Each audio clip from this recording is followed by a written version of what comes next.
Hello and welcome. This is a charity drive, and I'm trying to dish out as much advice and tips for early intermediate guitar players as I can. My name is Ben.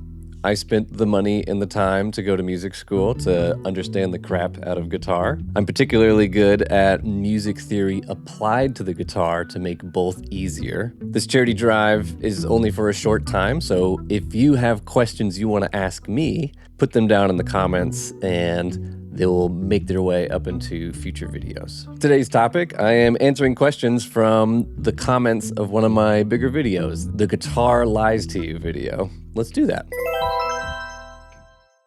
I'm going to start with this question from Your Guitar Lies and It's Secretly Holding You Back. At some Fnord asks, so how exactly is this holding me back? This is a joke comment, but it's a legitimate question because I don't think I do a good job in the video explaining why the guitar having these weird idiosyncratic tuning problems holds you back. And the best answer for that is like, say you're out and about and you don't have a tuner. You play your guitar and it's like, okay, something's wrong. You identify one of the strings, you're like, okay, let me tune this up. You play a G chord and you get that string sounding nice, sounding good in that G chord. And you move on to the next chord. You go to E, and now that string that you fixed sounds wrong, and so you tune it up and you fix it for E, and then you go to C, and now it sounds wrong again. And it's like you think that you're like going absolutely insane. It's like, oh, I must have a terrible ear. I must not know at all what's going on. I'm not going to bother with that. I should just make sure I have a tuner with me all the time. My ears can't be trusted. But that's absolutely not the truth.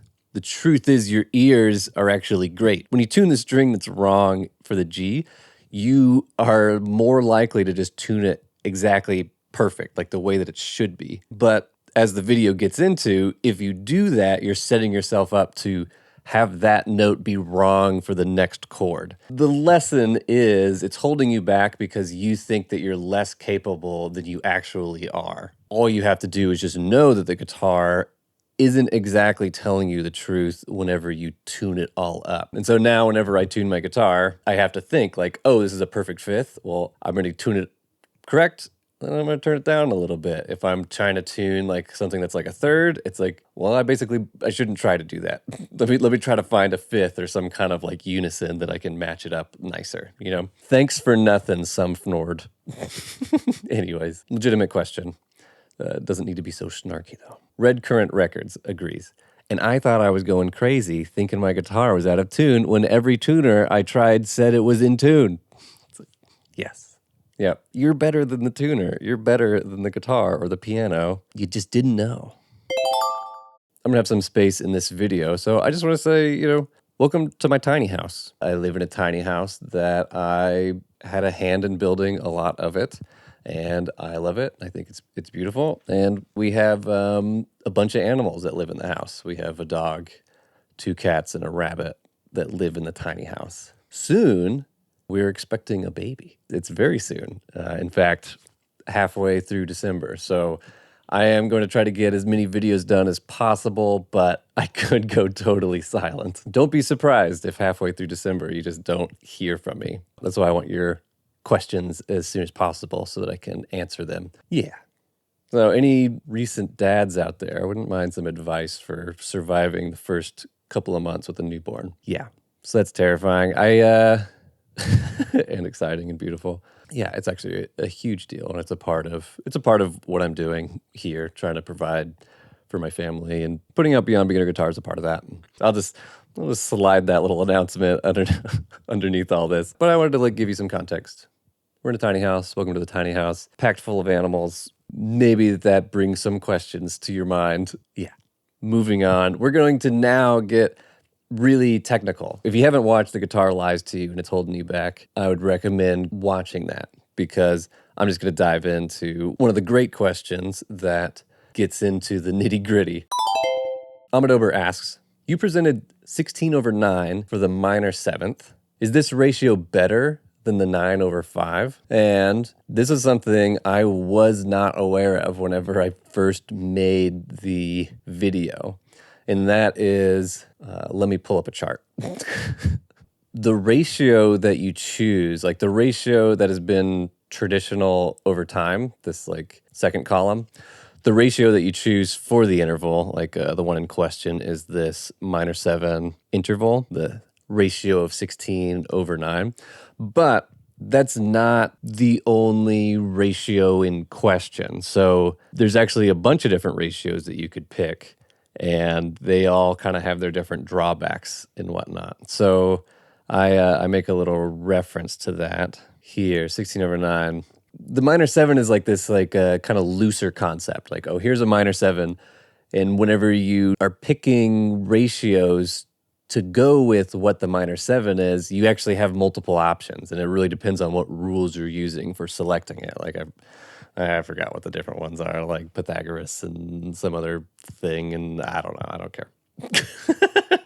So I like getting into the nitty gritty, but only when it's necessary. So you could do, I presented 16 over 9 ratio of the minor 7 to the root. It could also be a 7 over 4 or a 9 over 5.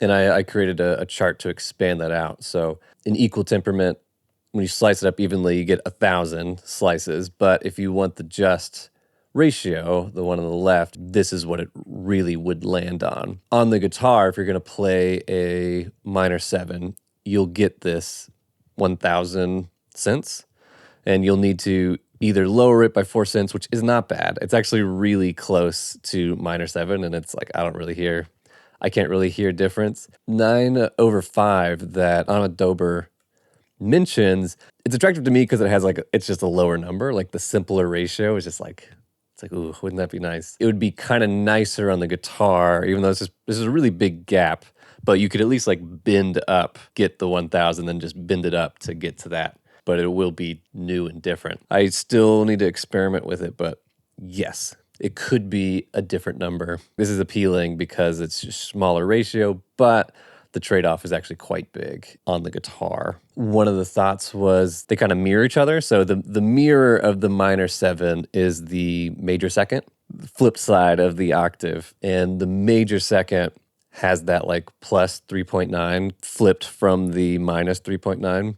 And so these are also closer, and like the 9 to 8 ratio is attractive. So yeah, when I look at the numbers, I would say just like the ones that I presented are kind of more appealing, but the 9 to 5, it's worth listening to. It's worth listening to on that.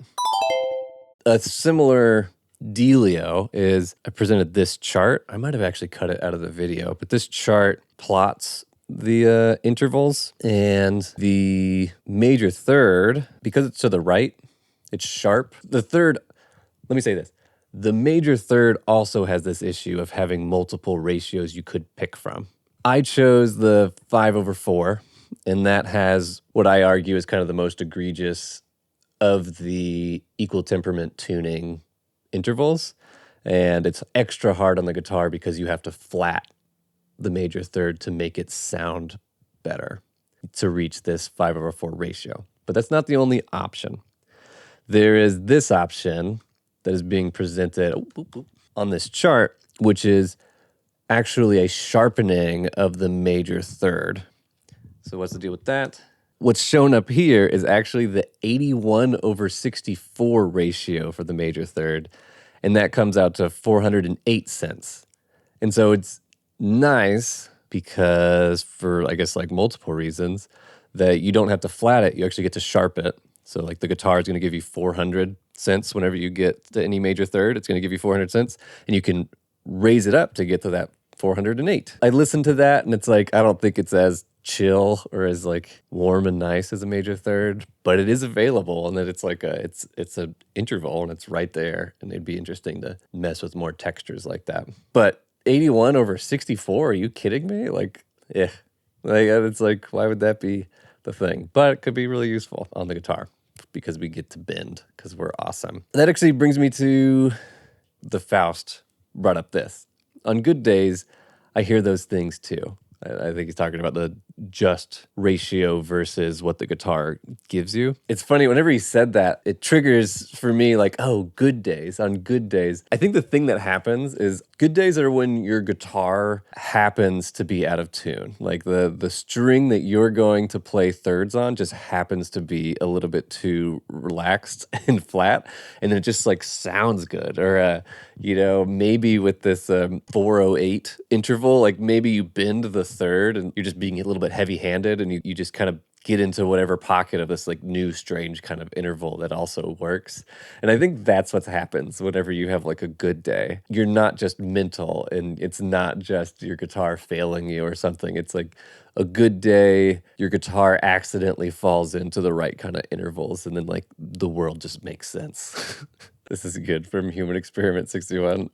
The emojis are our choice. Got my first guitar tuner in the 80s. I thought, my B string sounds almost too sharp. Now I get it.